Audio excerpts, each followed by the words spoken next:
My guest this week co-founded FoodCloud while still a student and went on to build one of Ireland's most impactful social enterprises, redistributing millions of meals globally. Iseult Ward shares the pressure, the leadership and the reality of scaling a mission-led business. This is a story about building a system that actually works for the greater good. Listen in to find out more about the conversation that changed everything. Before that, here's a quick word from our sponsor. Philip Lee LLP. Philip Lee has evolved from a specialist regulatory practice to becoming a leading commercial law firm. Their partners are sector specialists leading talented teams of lawyers in a collaborative, nurturing environment. Philip Lee solutions help clients build better businesses, a better society, and a better planet. Find out more at philiplee.ie. Philip Lee, leading the way in commercial law. Delighted to be joined by Iseult Ward today, co-founder and CEO of FoodCloud, the social enterprise connecting surplus food from businesses with charities and community groups who need it. In 2025 alone, FoodCloud redistributed 84 million meals across Ireland and globally, rescuing over 35,000 tonnes of good food from going to waste. Iseult sits right at the intersection of sustainability, logistics, technology and social impact. And she's also pushing a much bigger national conversation. Iseult, you're most welcome to Business Plus Talks, which we're partnering on with Philip Lee. Before we get into it, I see you studied arts in Trinity and subsequently became an analyst for Trinity SMF, was it? Someone was on my LinkedIn profile. You're good with numbers, right? Yeah, I did best. So you run a tight ship, I'd say. Business and economics, and yeah, no, I did like the numbers. Yeah. And I'd say that goes well with your business. Yeah, well, I started FoodCloud with my co-founder straight out of university. So you're really leaning on any experience that you have gotten from being there and any other work that you've done. So yeah, every little bit of extra work that I did back then has helped. What is the SMF? Is it like a student managed fund? That's quite young to be managing funds of quite large proportions, right? Yeah, well, it's kind of like a student society. And when I was in Trinity doing best, I thought I'd wanted to do a career in finance. So it was really building up experience to go on to like work in finance or banking. And I think I started that in second year. And then in third year, I came across social enterprise. And that idea resonated a lot more. So I went from determined to do finance to working towards social enterprise. So Iseult, your business is really unique, right? So it's very different from any of the other guests we've had on. And I've looked at loads of videos and lots of articles and you'll do a much better job explaining this, but I was trying to sort of put it into simple terms. Is it, or is it not, an Irish non-profit tackling the twin issues of food waste and food insecurity to fight climate breakdown and build resilience? Absolutely, with the focus on helping communities and the community organisations that are supporting people that are facing food insecurity. So really we take perfectly good surplus food that could have been destined for waste for a variety of complex reasons, but it is perfectly good food that any of us would be very happy to eat. We then have systems, technology, logistics in place that will make sure that food, instead of going to waste, goes to support community organisations and our community partners. So less waste, more impact, yeah? Absolutely. And so how does the model work in simple terms? Because you have a lot of spiders going off in different places. I could see you have a ton of volunteers. You told us you have near on 100, headcount, is that right? Yeah. So how does it all work? How does the mix of people and volunteers, how do you piece all that together? Obviously you've got tech in the background too. Yeah. So in Ireland we have two primary solutions to redistribute surplus food. On one hand, we have 3 warehouses, one in Dublin, Galway and in Cork. And that's where we get large quantities of surplus food in from up the supply chain. They come in, we store it, and then we break it down into more manageable quantities and distribute it out to community partners across the country. There, we really rely on a lot of volunteers. We have people who come in and volunteer with us on a weekly, regular basis. Right. Absolutely. We couldn't do what we do without them. We're always looking for volunteers as well, if anyone fancies. Okay, yeah. We're in Tala, Little Island and Oranmore in Galway. But yeah, people will come in and they'll work with us to help deliver the food out to charities, to help collect the food from businesses. And that's really where we could be dealing with large quantities of food, like a few tons of carrots could come in from a grower on a given day. So you're working with farmers as well, and all businesses across the supply chain. Right. So from farmers, manufacturers, distribution centres, surplus food arises for different reasons at different stages, and our aim is to have a solution at each stage of the supply chain. And then if we look at retail and restaurants, we have our Foodiverse platform that we developed, and that enables businesses to donate. So say you're working in a Tesco store, you know there's food at the end of the day that's perfectly good, but you're not going to be able to sell it the next day. You can upload that information onto our app, and a local organisation is notified then that this food is available, and then they can go and collect it directly from the store. Oh, cool. So instead of it coming to our warehouse and being stored, it can go directly to a local charity. And that's because it's normally smaller quantities, it's normally more perishable. And it's brilliant too because it helps kind of create relationships between businesses and charities within local communities. So we're connecting over 500 retail outlets across Ireland to over 600 charities. And those charities can then also access food from our warehouses. But the technology platform that we developed is unique internationally, and that's one of the reasons we have been able to support food banks and retailers in different countries. So we work with the National Food Bank in the UK, Czech Republic, Slovakia, and more recently in Kenya as well, so that they can use our technology and create food redistribution solutions where they don't necessarily need to invest in warehouse and logistics, and they can connect businesses directly into local communities. Wow. So you're 12 and a half years young. Okay. So I'd love to know, because you've given us a little glimpse into the background system there, but what was the moment or conversation that sparked this whole concept off? I think it was Even you met, was it? Back at that particular time of 2013, was that right? Yeah, so it was 2012 when I met Even. We were both studying in Trinity. Even was doing a master's in environmental science, and she was very aware through this of the problem of food waste, and actually had started doing a thesis on surplus food redistribution in Ireland as a potential solution. We both happened to attend an event around social enterprise, and that's where we met. So Mutual love of food and distaste of food waste. Absolutely, Okay. yeah. So that was where we met, and we both decided, with a few other students at the time, that we wanted to do something. And it was really the shock of the scale of the problem. So 30 to 40% of food is wasted, and that results in 8 to 10% of global greenhouse gas emissions. Almost 800,000 people globally, or 800 million people globally, don't have enough to eat. And even in Ireland, it's 1 in 5 children don't go to bed hungry. So even in a country I don't think many people know that stat at all. No, not enough. And that is a huge challenge for the communities that we are supporting, because there isn't that much awareness, but they need a lot of support. And especially, we've had COVID, and we've the cost of living crisis. So the feedback from our charities is things are actually getting more challenging for people, not easier. And things have gotten more challenging since we've started FoodCloud, which is something I couldn't have imagined. So that's what connected the two of us. It was a passion for solving these problems. What did you see that made the two of you think we can actually do this or build this? A lack of other solutions in place. So are you the only provider, like Ireland?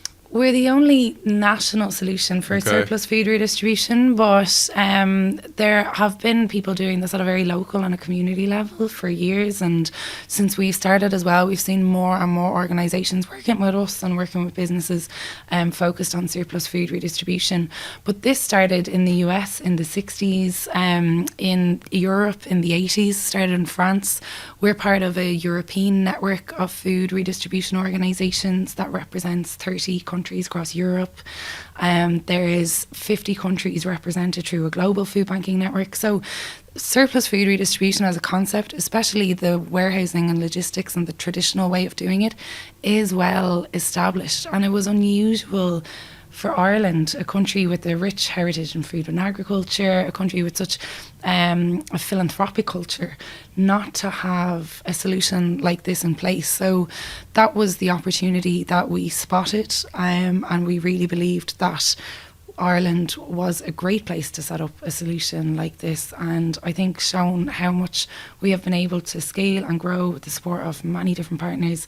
So everyone's just talking to each other years. across the globe about how this all connects, right? Absolutely, yeah. It's well And I'd love to connected. know about the partner side of things, because I saw Tesco, obviously, AIB, like you've very varied partners, and even Deliveroo, it rounds up your total. Is that right? Yeah.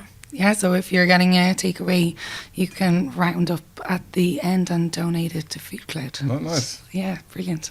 And how do the partnerships work then? Because they work from different angles, yeah? So Tesco were the first retail partner that we had, which was significant for us really, because it was a leap of faith they took in two very recent graduates who were just starting out a solution that hadn't yet been established in Ireland. You had the vision though. Absolutely, and that was what helped get so many other people involved as well. You know, getting a big name like Tesco behind at such an early stage really helped us scale a lot You quicker. need that look though, don't you? You need that name behind it to get going. Yeah, and like the look took almost 2 years of really hard work, do you know? This is and a lot of no's. We've but- chatted about this look thing on all the pods, but you do create it as well, right? Yeah, but once we did get that, it did create quite a lot of momentum. And then a few years later, still at an early stage, AIB came in behind us with significant financial support, significant support from a volunteering point of view. So we've had many volunteers, almost 2,000 volunteers from AIB come in and work in our Lovely. warehouse, work in our kitchens, work in the fields, and give their time to help us do what we do. So partners like that coming in and backing us at those earlier stages were absolutely critical, and I think it's also what's helped us establish so many more partnerships with large companies, with companies that work across the food supply chain. And Iseult, are you constantly busy, or there are peaks and troughs? I always wondered this, like look at doing the research, like is it 24/7 like on that you're just shifting food waste around?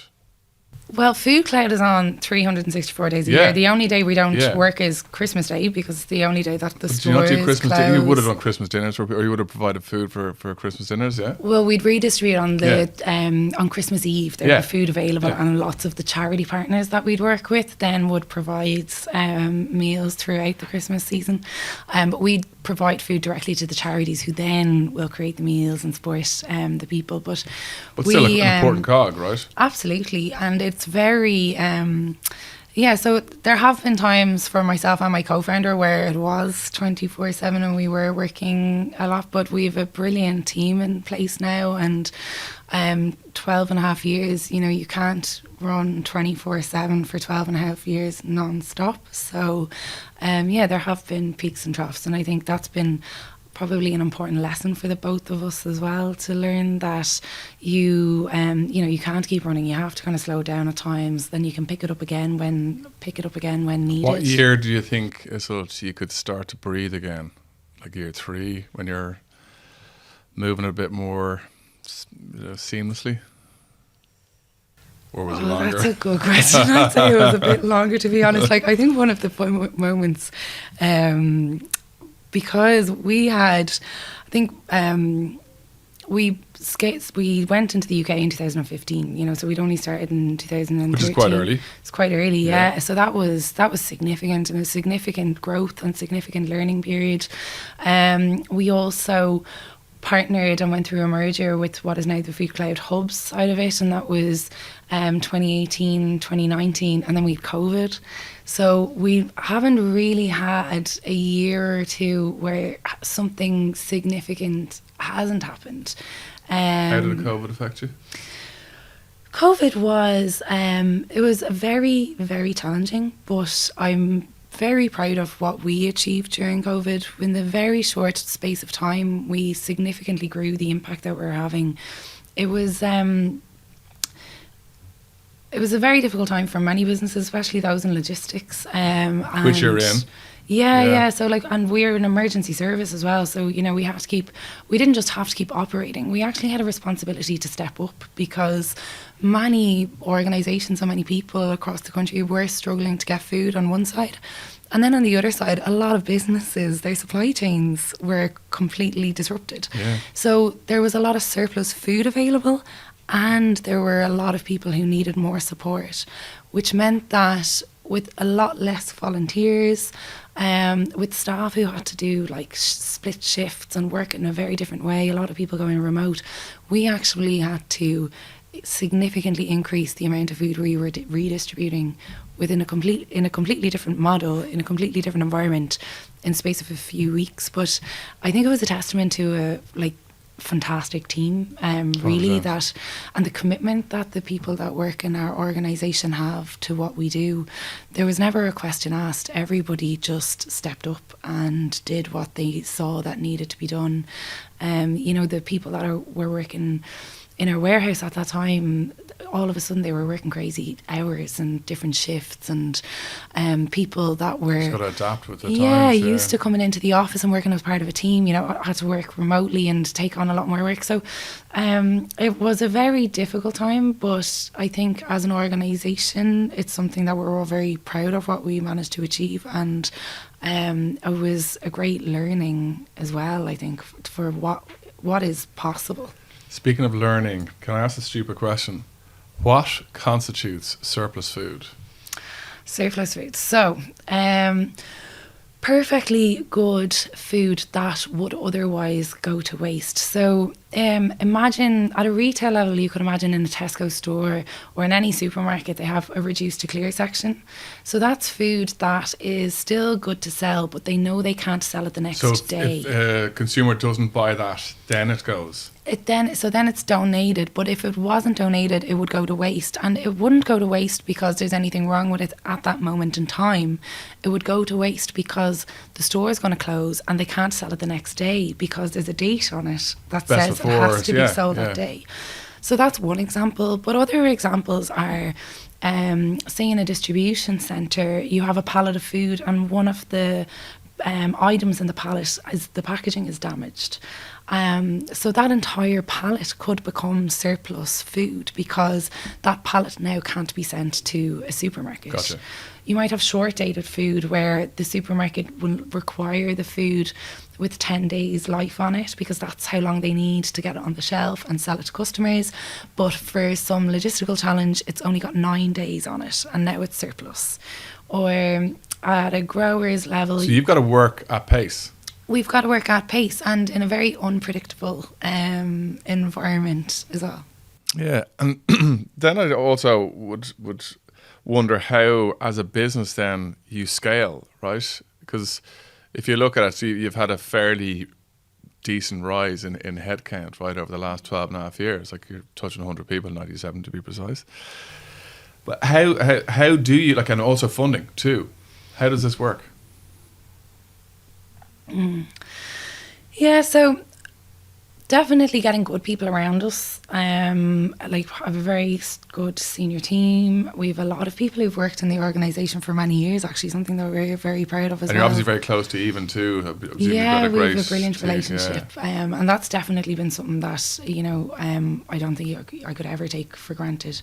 We've worked very well beside each other for the last 12 years. So that, all of those factors are very important. We work with a high degree of trust with the senior people in our team as well, and in many other people in the organisation. Like, we have a lot of people who've been with us for 8 years, 7 years, 6 years, and testament to you. Given that we do, given that the work that we do is unique, their knowledge is critical for our growth and our success. So I think that has really helped, the fact that we have had people who have stuck with us and been part of that journey and have grown themselves and have grown teams themselves, and have grown their own work. That's been a huge part of it. And then you've obviously got a bolt-on of a really good tech or some software too. Yeah. What do you use? So we've developed our own. We have our own engineering team and product team who've built our technology. Yeah, so technology has obviously really helped us with scale, and that's what's brought us to work with partners internationally. And I think one of our strengths is how we work with partners, and you can see that from the partners that we have who've stuck with us over the years. But that is also how we've managed to grow internationally. So it's through partnerships with companies, with food banks, and using our technology that's allowed us to scale. And that has then helped us attract more funding partners. So the work... and is it easy, Iseult, to get funding? Like in what you do? I don't think it's ever easy to get funding. Yeah, you're right.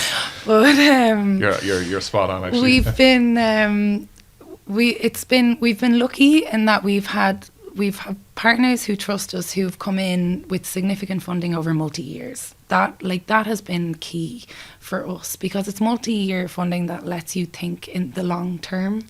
It lets you innovate. More on the social aspect of it. You know, the waste. Because they're both really important aspects of what we do.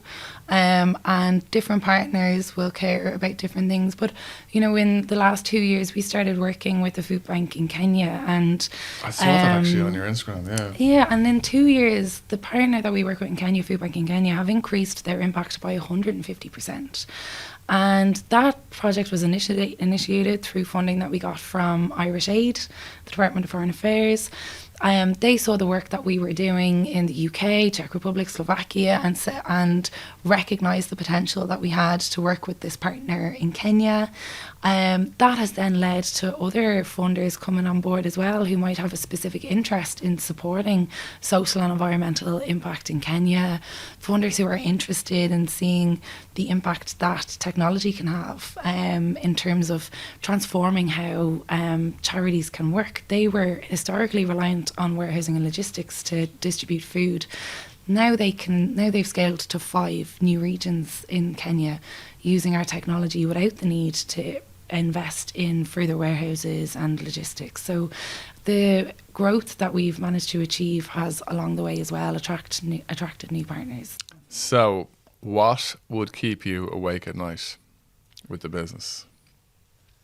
It depends on a given month, but a couple of different factors. It changes, but funding often would be one of the big concerns. We have huge ambitions as an organisation. We believe we can redistribute 1 billion meals by 2030. I was just going to ask that question, yeah. Yeah, and we know we have the people, the technology, but we will need to invest in the organisation and scale the organisation to achieve that. But we believe we have the strong foundation to do it. And we also believe, given the scale of the problems that we're trying to achieve, you know, we need to be ambitious. Food waste is such a huge problem. Food insecurity is a problem, and they're not, unfortunately, going anywhere. So I think that we as an organisation feel a responsibility to be ambitious, but also a huge responsibility to continue to deliver for the communities that we're serving. Yeah, well, you sound very passionate about everything that you do, and hence why I asked the question is, you know, because it's actually very varied in terms of what your work is, but also I think the empathetic approach to what you're actually delivering as well, you know. And from a leadership point of view, are you hands off or on? Do you trust the staff that are there? Do you like to just go, you are employed in this area, go and just do it? Go, right, that's your job. Yeah, I trust my team a huge amount. I think starting off in the role that I'm in at such a young age, I've always looked to bring people in who bring experience that we need at that time. And a priority always is, when someone joins the team, is to establish that trust, so that they can bring their experience to the table and that you can get the best out of them. So I think that's always been an aspect of how we've worked as an organisation, and it could also be one of the reasons why people stay, because they see an opportunity for themselves to have autonomy and actually make a personal impact for the organisation and the work that we're doing. So good growth, Iseult, would be, you mentioned, let's say, the 1 billion by 2030, right? Is there anything else ambition-wise you're looking to do in the next, because that's like 5 years away? Like, have you got like a strategy or a plan? I I dislike the word strategy, but have you got a plan in place that you want to hit certain milestones as you go throughout the next couple of years as well? Yeah, internationally, we want to bring our technology to new countries. So we're at the research phase of looking at 2 new countries in Africa, given how well the solution has worked with our partners in Kenya. We're also talking to a few food banks in Europe as well, where they are interested in using our technology, where maybe at the moment they're only using warehousing and logistics to redistribute their food. And then in Ireland, we really believe that Ireland could become a leader in food redistribution and in tackling food waste. You know, we're a small country. We care about food and we care about community and people. So we do believe that we can help create a step change in Ireland in terms of tackling food waste and tackling food insecurity. And we've a number of different initiatives that we're hoping to grow here. One that I kind of touched on is the Growers project that we have. Yeah. So we work with growers in the horticulture sector who have surplus food, and they might find it difficult to donate that food because there's a cost involved in harvesting, packaging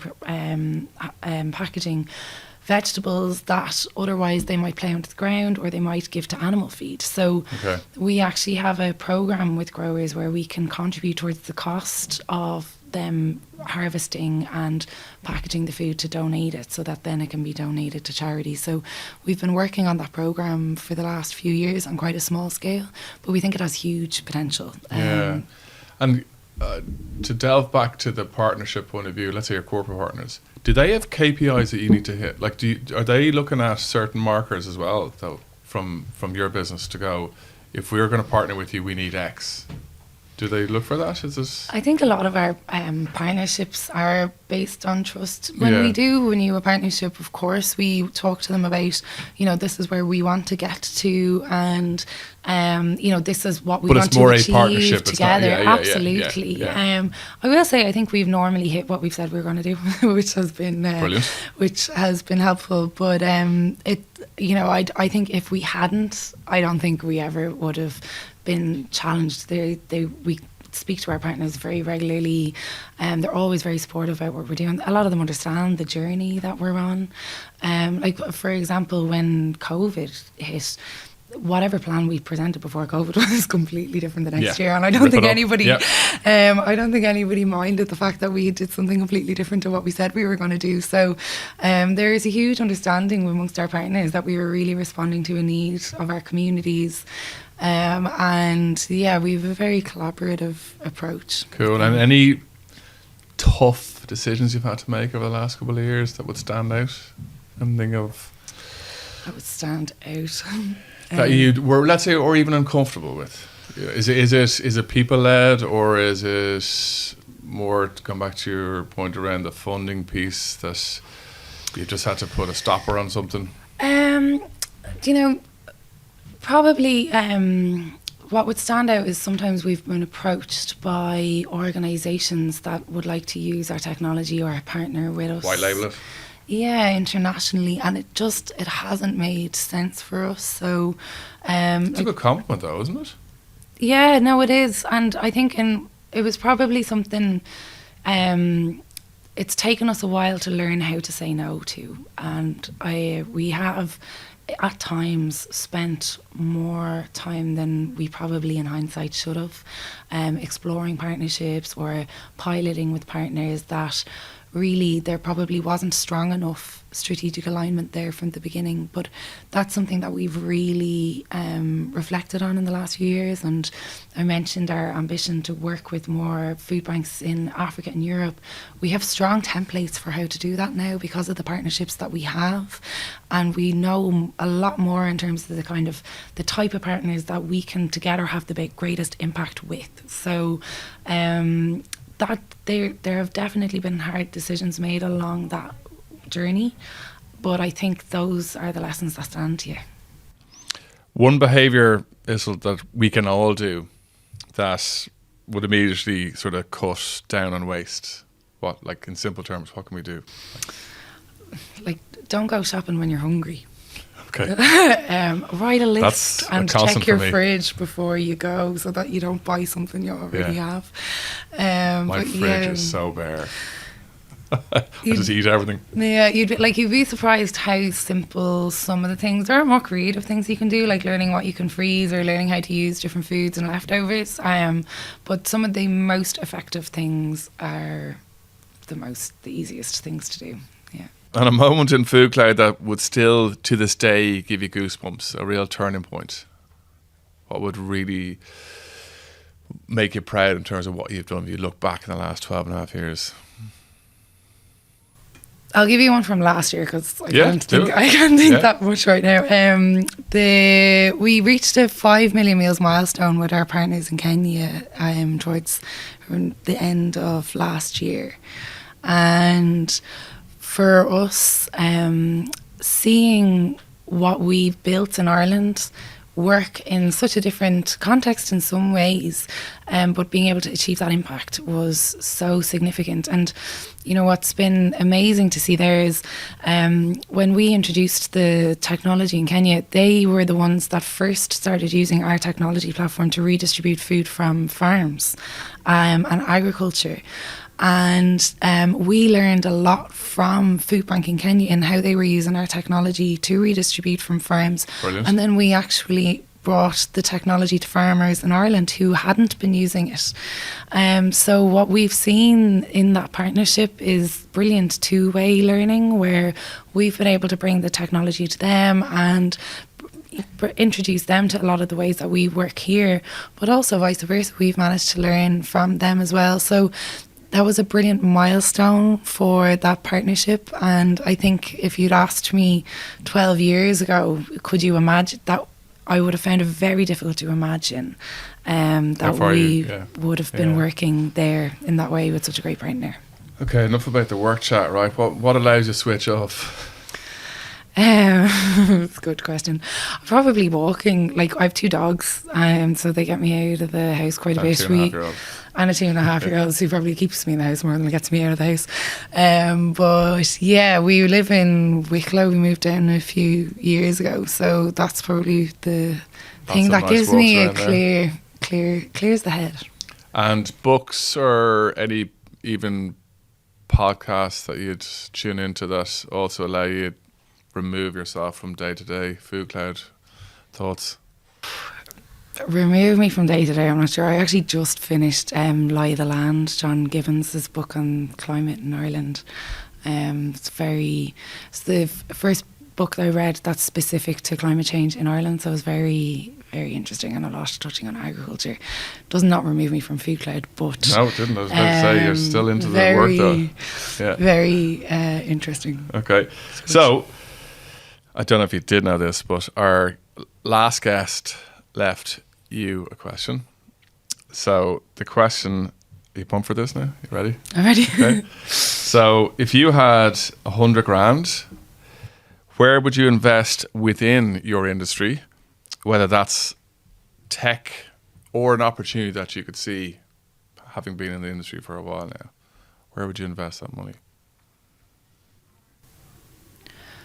I think I'd invest it in the technology. It's where we're seeing such a multiplier effect in terms of the impact that we're having. And, you know, we're working with 5 different countries using our one technology platform at the moment. And what's amazing to see is, you know, if you build one piece of functionality or if you kind of crack one workflow, you don't just benefit one country or one food bank, you actually benefit many. So I think the multiplier effect that technology can have is brilliant, especially when you're working in the non-profit sector and you're trying to deal with such big problems. Anytime you can find a way to create that multiplier, it's really important. Give your tech team a challenge there. Okay. Yeah.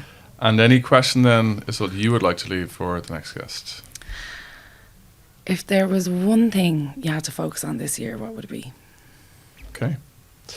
Well, huge thanks. I think what you're doing sits at the crossroads of like business, climate, policy, community, and I think that's actually where the hardest problems actually lie. And A big kudos to you and keep up the great work. And thanks again for popping on. Oh, thanks for having me. Appreciate it. A quick word about our sponsors, Philip Lee LLP. Philip Lee has evolved from a specialist regulatory practice to become a leading commercial law firm. Their partners are sector specialists, leading talented teams of lawyers in a collaborative, nurturing environment. Philip Lee's solutions help clients build better businesses, a better society, and a better planet. Find out more at philiplee.ie. Philip Lee, leading the way in commercial law.